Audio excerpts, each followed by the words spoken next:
Está con nosotros el señor Pablo Caruso, Vamos, amigo de todos nosotros. ¿Cómo anda? ¿Cómo ¿Qué te dice? Caso. Tenemos un problema. Y encima tiene voz de hombre, ¿viste? Sí, boludo? Él sí. Tenemos un problema porque tenemos al señor Cerolini que está en... Si yo te cuento del señor Ay, Cerolini... que ¿a contame, quién Sí, conoces? crack. ¿A quién conoces? Bueno, No, crack hasta lo que vos sabés ahora. Cerolini es el señor con quien vos has compartido mesa. ¿Vos sabías que tenía un barco que se llama Morfina? Sí. Bien. Entonces desapareció Cerolini. Entonces suponemos que a bordo del Morfina está camino a la triple frontera Es probable. a traficar sustancias. Conociéndolo, es Conociéndolo. probable. Bueno. Todo es verosímil. Por eso queríamos Claro. que vengas a expresar tu opinión. Alguien que venga a dar fe. de Expresamos las la propiedades de solidaridad con Cerolini. Cerolini. Siempre. Sí. Igual. Está loco, morfina, ¿entendés? Vos le pondrías a un Encima le perro. No, hay un montón de gato. cosas que Cerolini hace e hizo que no haría. Pero Le apareció un barco trucho. ¿No? Pero si fuera Cerolini, viviría como él. Si fuera Cerolini, me iría a la triple frontera, tendría 2 barcos, un descapotable. ¿Qué nada? Sí. ¿Quién puede? Estamos con un rockstar y no nos dimos No cuenta. nos dimos cuenta. Tiene 600 plantas. ¿Entendés que le apareció un piscina, barco es espectacular. y tiene que pagar los impuestos a nombre de él y no es de él? O sea, le pasan cosas. De la que nada no lo sé. notificaron de un Raro. barco que supuestamente está a su nombre y no él dice estaba que no es tanto suyo. del tema. Raro. Y solidaridad también. Bueno. Con el señor Pablo Caruso compartimos el estupor de ver asumir a Javier Milei. Y nos mirábamos entre nosotros y hablamos y decimos, che, ¿en serio este es el presidente? ¿Qué va a pasar con todo esto? Claro, una pregunta que 1 año y medio después, casi 2 años de gestión, la podemos formular con mayor libertad porque ahora se ve a dónde va, o por lo menos hasta dónde llegó el gobierno ahora. ¿No te preguntas cómo llegamos a esto? Yo de vez en cuando me pregunto, ¿cómo llegamos a tener un presidente como Milei? Pero nos lo preguntamos desde la campaña de diputado que nos lo preguntamos. Sí. De todas maneras me da la sensación que estamos entrando en la etapa farsa. Que ya, viste, tragedia primero, farsa después. Me parece que estamos en esa etapa, porque todo lo que a Milei le acumulaba, exactamente lo mismo que antes le acumulaba, ahora Se le vuelve en contra. se le vuelve meme. Lo cual es peor. Lo cual es peor porque lo pone en una posición muy extraña. Pero bueno, es un meme con poder y es un problema muy serio. Y vos pensá, cuando miremos ahora, pero yo miro los archivos de Milei gritando como un desgolletado que los periodistas somos ensobrados, somos corruptos, diciendo en un foro internacional, identificando gays con pedófilos. ¿En serio la Argentina, que es un país civilizado, de gente culta, se merecía tener un exponente así en la presidencia? Hay un montón de maneras de verlo, ¿no? También ese era el nivel del trauma. Ese era el nivel de rotura que evidentemente teníamos. Tampoco es un fenómeno meramente argentino. No. Es un clima, algo dice del momento democrático, de la pelea de las corporaciones contra los estados que viene de hace bastante, pero sobre todo me parece que hay una emocionalidad que no supimos advertir, que la política no supo advertir, que la sociedad fue evolucionando de una manera en que la política no. Pero bueno, volvemos, es increíble porque todo el tiempo estamos tratando de preguntarnos una y otra vez cómo fue que llegamos hasta acá. Sí, y el más sí, bueno, esta cosa de bueno, no se puede estar peor que ahora con los peronistas, con la inflación. Y se podía estar peor. Sí, claro, y se puede estar peor en términos de vínculo. Igual el también, peronismo ¿verdad? no hizo todavía, no nos explicó qué quisieron hacer y por qué dejaron crecer la inflación como la dejaron crecer. Y digo, no hay todavía una buena explicación política. Sí, tampoco creo que la tenga solamente el peronismo. Hay algo que está diciendo Pablo Beluto que me parece interesante, ex ministro de Cultura de Sí, estuvo de con Macri. nosotros. Sí. Me parece que es interesante porque él hace como una suerte de, más allá de lo personal, pero él dice, apostamos tanto a la grieta como manera de hacer política, que después esa grieta empezó a tomar una vida en el vínculo social. Vos acordate, Sí, como Frankenstein, viste, que Sí. se dio vuelta y mató al... era imposible tener una conversación que no estuviera mediada en algún momento por alguien que se carajeaba demasiado y terminaba diciendo, mira, antes que ya no discuto más, ya no escucho ningún argumento, ya no expreso ninguna idea, el otro es esto, el otro es lo otro, y me parece que eso nos fue llevando a un lugar de confrontación muy jodida, ¿viste? Y ahora hay que recomponer lo vincular. Yo veo algunas personas que frente a Milei están haciendo el intento de reconectar cosas que por ahí no reconectaban antes. ¿Cuánto va a durar eso? No lo tengo claro, pero tampoco es inmediato, ¿viste? Me parece que lo que hay que empezar a valorar es la honestidad intelectual de los que ven como en el caso de Abeluto, o ponerle, no sé, Rodríguez Larreta, que dijo, no, sabe que yo con esta Sí. gente no quiero tener nada que ver. A diferencia de Macri, porque a Macri lo han meado, maltratado, lo trataron de viejo, que no entiende, que esto, que lo otro, y el otro siguió ahí y ahora metió a la gente en las listas, a ver si en algún momento estos se caen y él cosecha lo que se caen, bueno. Pero me parece que es momento de valorar a la gente que tiene honestidad intelectual y dice, mira, ¿sabe qué? Yo ahí no voy.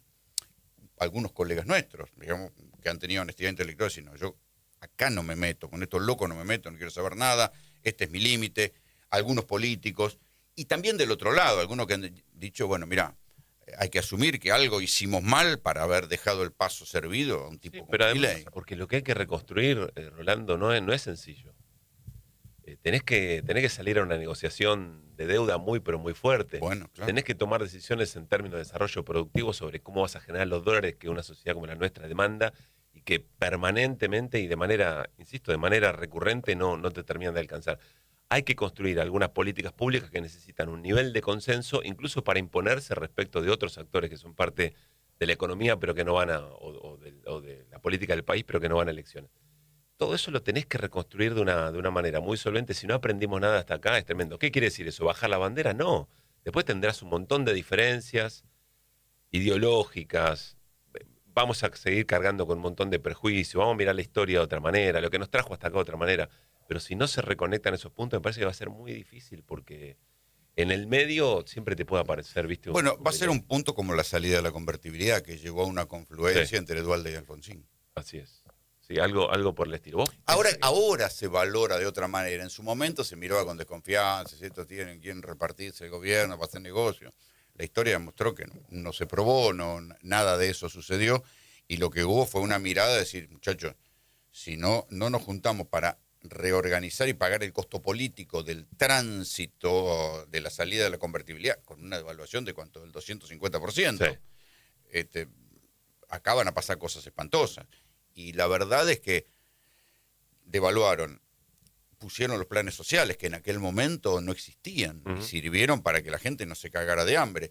Y después con la llegada de la baña decidieron poner las retenciones y empezar y si quitaron el déficit fiscal. Está bien, no se pagaba la deuda, pero lograron que no hubiera más déficit fiscal, y ahí se tomaron 3 o 4 decisiones interesantes, que son decisiones de políticas públicas. Decisiones políticas, pero también de instrumentación de políticas públicas. Cosa que en el lenguaje de Milei no existe. Para la nada. palabra política pública no ocurrir, existe. No va a ocurrir. Porque o sea, público y político son dos malas palabras para él. No va a ocurrir Entonces, porque vos pensás, primero, la escena hoy es, en todo medio de comunicación, donde se haga un análisis más o menos honesto en términos intelectuales, hoy se está hablando, hoy se especula con, bueno, ¿y cómo sigue esto? ¿Y hasta cuándo? Estás en un nivel de debilidad realmente muy profundo. Pero no sé qué te pasará a vos, pero cuando vos hablas tomando un café con alguien que tiene algún grado de inteligencia o capacidad de decisión, ya sea como empresario o como legislador o como gobernador o intendente, todos ven agotado el ciclo Milei. Pero sí, hermano, pero faltan 2 años todavía. Pero es como que si le hubiera... No es que faltan 2 años y con posibilidad de reelección. Claro, pero El todo tipo el mundo está dice, rengo. ya está. Porque, Bueno, porque ese el tipo es un fue problemón. tan encerrado, tan empacado en lo suyo, que nadie ve que el tipo vaya a cambiar, porque este es el momento donde necesita cintura política, y nadie se la ve. Hasta hace un rato, media hora, me parece que había algunos integrantes de la política federal con ganas de ponerle el hombro a una salida un poco más acordada. Milei nunca quiso eso, nunca piensa en eso. ¿Y hoy por qué lo harían, además? No, pero ¿por qué vas a ayudar a un tipo que no se deja ayudar y que sabe que te va a cagar? Lo están buscando a Macri. Y yo me imagino que Macri, por supuesto, le habrá dicho, mira, la oferta era para el año pasado. Claro, ahora cambió el precio. Ahora correte y eso no va a pasar. Vamos a ver qué precio te cobro después de octubre. Bueno, y eso no va a ocurrir. El resto de los gobernadores que más o menos le podrían dar un poco de aire van a elecciones en octubre contra la lista de Milei. Porque Milei Les metió listas a él. porque Milei le rompió el esquema. Yo francamente no veo cuál es la salida. Tampoco es algo que uno quiera que pase, porque todas esas zozobras institucionales terminan afectando muchísimo más a los que ya están afectados por la propia política. Hay que decir, hablé con un par de intendentes y me dijeron que ya tuvieron saqueos. Que nadie es nombrar la soga en la casa del ahorcado. Sí. ningún intendente quiere admitir Nadie. en puede decir público que tuvieron un saqueo en su distrito, porque se le ponen todas las luces y pero un intendente de zona norte me contó que ya tuvo 2 saqueos. Entonces, ¿qué hicieron? Un supermercado chino y otro supermercado de barrio. Fueron y le dijeron, ¿cuánto fue la plata? ¿Cuánto más te ponemos la plata? No digas nada. No digas nada, pasemos a otro tema, crucemos los dedos que no vuelva a pasar. Sé de intendentes que están estoqueados en alimentos por si hay un estallido. O sea, digo, la cosa está jodida. Sí, está muy difícil. También es cierto que hay una estructura que no la tenías en el 2001. Claro. Probablemente es lo que te haya hecho aguantar hasta acá. quizá. También es verdad que Milei aumentó la UH y la tarjeta alimentar por encima de la inflación justamente para contener esto, pero no alcanza. Sí. Porque además, si además vos tenías laburo, no tenés laburo, imagínate la bronca del tipo que, no sé, era albañil, obrero metalúrgico, y de la noche a la mañana se queda sin laburo y tiene que mandar a su familia a comer un comedor con el tupper. También es cierto, Rolando, que el gobierno en algún momento se dio cuenta que no le podía sacar más a los sectores populares y que fueron por la clase media de entrada. Y a la que están exprimiendo... La que lo votó. La que lo votó. Por Así gorilismo, es. por hartazgo con la inflación. Bueno. Ahí sí, el más sí. Más sí, que se vaya todo el carajo. Ahí está. Sí, pero con otra cosa también mucho más delicada, que es, encontró cómo hacer creer a ese sector de la sociedad que el ajuste que iba a sufrir, que le avisó que lo iba a tener, más allá de que el ajuste lo pagaba la casta, pero que tenía algún sentido futuro. Te prometo el paraíso. Me da la sensación La que lo que se dolarización viene... era el paraíso. Sí, también. ¿De verdad Vamos crees a que ganar alguien, en dólares. que alguien creyó eso? Eso es lo que Sector minoritario. Era apelar a la nostalgia de la convertibilidad. Yo creo que había mucho de los que pasaron, nos rompieron todo, tengo tanta bronca que sí, estoy dispuesto a bancarme cierto dolor. Me convencieron que había algunas variables, me convencieron que yo estaba viviendo una vida que no merecía vivir, Sí, claro. pero en el momento que le vieron meter la mano en la lata o que penetró la idea de que efectivamente podía ser, bueno, después de cierto tiempo, vos vas al traumatólogo, te dice, mira, te va a doler, pero hay que acomodar este hueso. Bueno, está bien.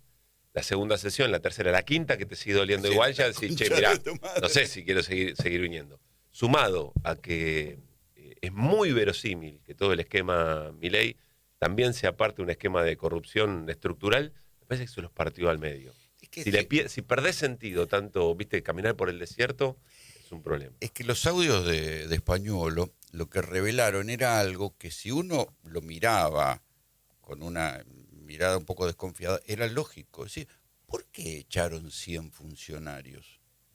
¿Por qué echaron? Una vez hablo con un Te quedaste corto. funcionario, bueno, hablo con un muchacho que tenía un cargo ahí, subsecretario. Y me dice, en el comienzo del mileísmo, allá por mayo del año pasado, me decía, ¿sabes qué pasa? Están muy desordenadas las cajas. Digo, ¿qué me querés decir? Me dice, a vos te ponen en un lugar y vos no manejás ese presupuesto, te lo maneja otro, o te meten otro para que te... Entonces termina habiendo tal nivel de pelea interna en cada dependencia que no gestionan nada. Con lo cual se repite la misma lógica detestable, que la tuvieron tantos gobiernos, en el cual el que se sienta en un lugar y va a ganar menos que en la actividad privada, ese lugar lo considera botín de guerra. Entonces un tipo que no se podía estar ganando 10 palos en la actividad privada, se sienta a laburar por 2,5 palos, ¿en serio? ¿A bancarse muchas más presiones? ¿O porque va a manejar una guita que le va a rendir mucho más que esos 10 palos que ganaba en la actividad privada? Y ahí empieza a entender por qué se pelean por plata, no es que se pelean por principio. Después dicen, no, lo echamos porque se compró una cafetera, boludeces. Españolo lo dice abiertamente. Bueno, es que esto es lo que reveló Españolo. Veo pasar toda esta y a mí encima me bajan el sueldo. Claro. Y encima tenés gente que vos trajiste de la nada. Está bien, pero Españolo era un cruzado Sí. que echaba discapacitados a la calle, porque les cortaba, él se jactaba de todas las pensiones que había No, logrado lugar cortar. de víctima de ninguna no, manera. No era un cruzado para un hijo putés. De hecho, también lo dice, yo vengo a cumplir, cumplo y me voy con la cucarda, haber cumplido lo que me La pidieron. cucarda, en serio, la cucarda es sacarle las pensiones a los discapacitados. Nosotros entrevistamos acá a un pobre señor ciego. Ciego, no es que era ciego más o menos, le faltaba el ojo directamente, se veía a simple vista. Le cortaron la pensión porque no contestó la carta de documento. Era ciego de los 2 ojos, le faltaba uno. Fue a decir, señor, me cortaron la pensión, me falta un ojo. vamos a estudiar su caso. ¿Qué tenés que estudiar si ves que le falta el ojo? Que Ahí Arroyo- mismo le tenés que pedir disculpas, devolverle la plata y decir, señor, disculpe, no, fue un error administrativo. Daniel Arroyo cuenta algo. Daniel Arroyo es el autor de la ley de emergencia en discapacidad que después el Sí. gobierno veta. Y cuenta algo, yo no lo tenía con tanta precisión. De las 110.000 pensiones que dieron de baja, 90.000 las dieron de baja porque el telegrama no Claro. llegó a tiempo. 90.000. Bueno, nosotros decimos siempre acá, che, ¿no hay que preguntarse un poquito sobre la eficiente empresa de correo privado Andreani que cobró 13.000 millones de dólares para que la mitad de las cartas no llegaran a destino? Y que toquetearon las bases para modificar. Es un espanto. Es Digo, un espanto. y que en base a eso no le cortaban la pensión por discapacidad al pobre tipo que vivía en el monte chaqueño. ¿En serio? Ellos, decíamos el otro día, no es crueldad. Crueldad tiene de fondo o como razón una enorme cantidad de política, eso es perversión. Y además justo los sectores a los que le estás manoteando la caja, o estás haciendo una caja con esos fondos. Bueno, es muy complejo tratar de entender cómo sale esta situación y la semana pasada me parece que la lectura que hicieron los mercados de la semana donde Milei tenía que demostrar qué era cuando estaba en desventaja o qué era cuando estaba derrotado fue tremenda.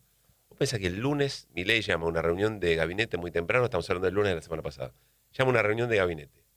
Les dice, bueno, me voy a poner yo al frente y de mínima pareja no va más. Y acaban a cambiar un montón de cosas. Hay una reunión con Karina.